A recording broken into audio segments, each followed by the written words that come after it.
here. Can keep your language down, because I've just brought along there with my grandchildren. And they don't hear language like that from me. What did I say, like? I've been hearing you swear. Right? I didn't think so. I did hear you swear, but you didn't hear it from me. Alright. Otherwise I'll report you to the police.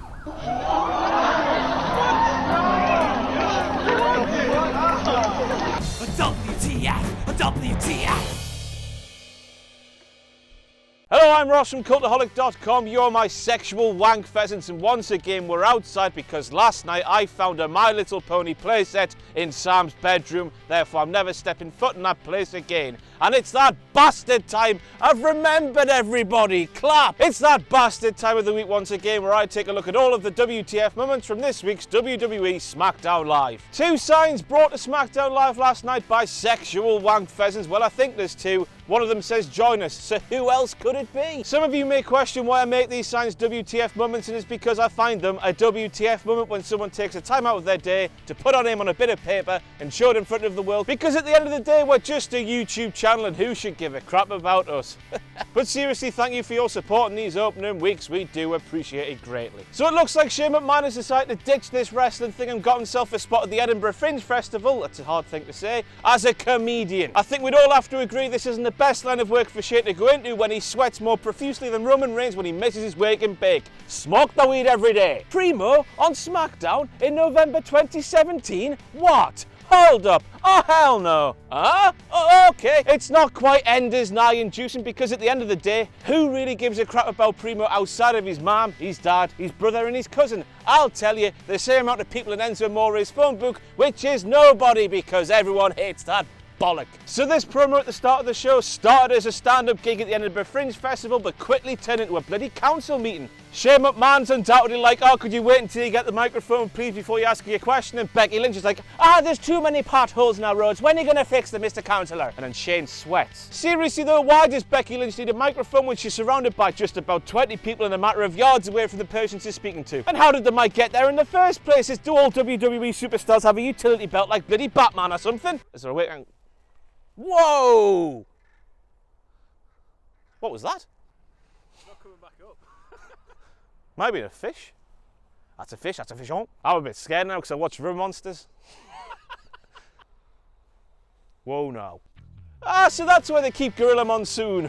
Oh dear. So according to Byron Saxton, big baldy bastard Baron Corbin. Oh, I'd love some whiskey. Big baldy Baron Corbin's sustained dominance in WWE speaks for itself. Does it, Baron? Does it really? I don't think it does. I think Baron's dominance is just about as sustained as the hair on top of his bastard baldy head, which isn't very sustained at all. Surely he would be WWE champion by now, considering he was Mr. Money in the Bank a few months ago, Byron.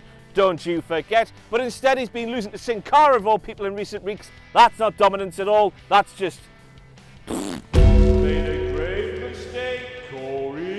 Corey Graves claiming that Charlotte has the hometown advantage in her championship match against Natalya last night is like me saying Hornswoggle has the height advantage in a bloody jumping competition against Peter Crouch. It's just not true, although that little fella has one hell of an arse.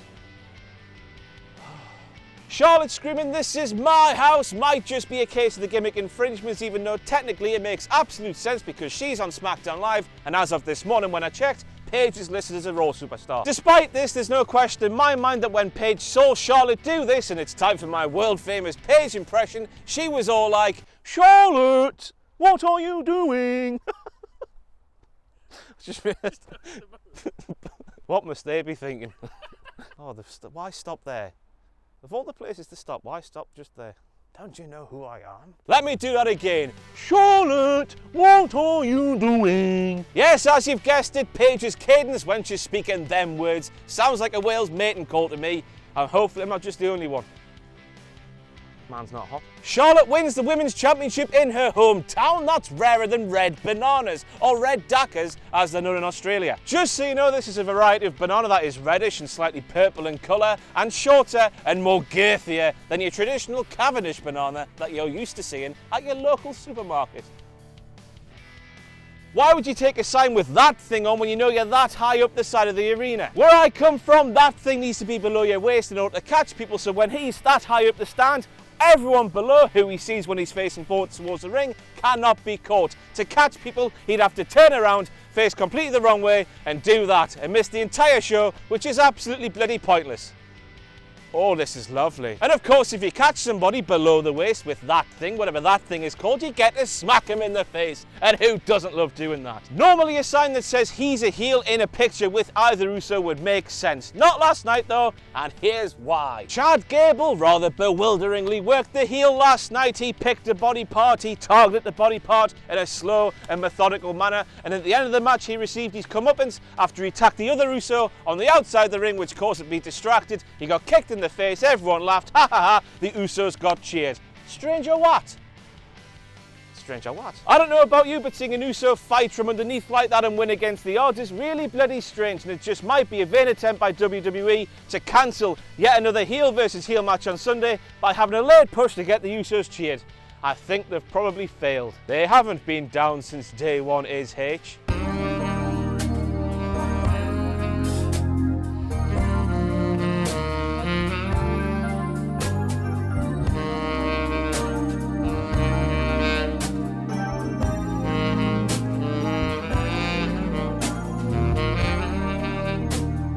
Who will be part of the SmackDown women's team on Sunday now that Charlotte can't be part of the team because she has to face Alexa Bliss? I mean, it's too obvious, isn't it? Surely it's got to be Natalya. Oh, Byron Saxton, the absolute numpty, asked the question of how Shane McMahon has vendettas against Kevin Owens and Sami Zayn when Kevin Owens and Sami Zayn had the opportunity to qualify for Team SmackDown Live last week but lost their matches. It's their own fault, isn't it, Byron? Of course it's bloody not. Let me tell you, Byron, because this affects my bear, my spirit animal, Ruru as well. It was proven that Shane McMahon does indeed have a vendetta against my bear, my spirit animal, Ruru, Kevin Owens and Sami Zayn because John Cena can just waltz into the team while those men have to qualify. Basically, I have concluded that Shane McMahon is racist against gingers, big lads and bears and spirit animals. Now, I don't know about you, but if I was working backstage at SmackDown Live and I saw the entire arena in the back of shots stand up and turn around and face the area where the Shield normally come down, I'd be calling the reinforcements. What did they think was happening? We're days away from Survivor Series and they had mentioned the fact that Raw might attack last night more times than there will be hairs in Adam Paci's head come Sunday night when I beat him in a hair versus hair contest for our Survivor Series predictions team. Baldy, baldy Adam. The entire attention of an arena full of wrestling fans was taken away from the ring, yet they did nothing. And again, they played the music of the guys invading, which just completely takes you out of the moment. Just picture what the Shield would have had to have done to get their music played like they did. They would have to go backstage to the truck, tell the people in the truck, we're going to walk around to where we normally come down now, lads, play our music when we give you the signal. Then they have to walk halfway around the back of the arena, get into position, and then say, and the music plays. That just doesn't happen when somebody's invading somebody else's territory. And surely Vince McMahon would know something about that.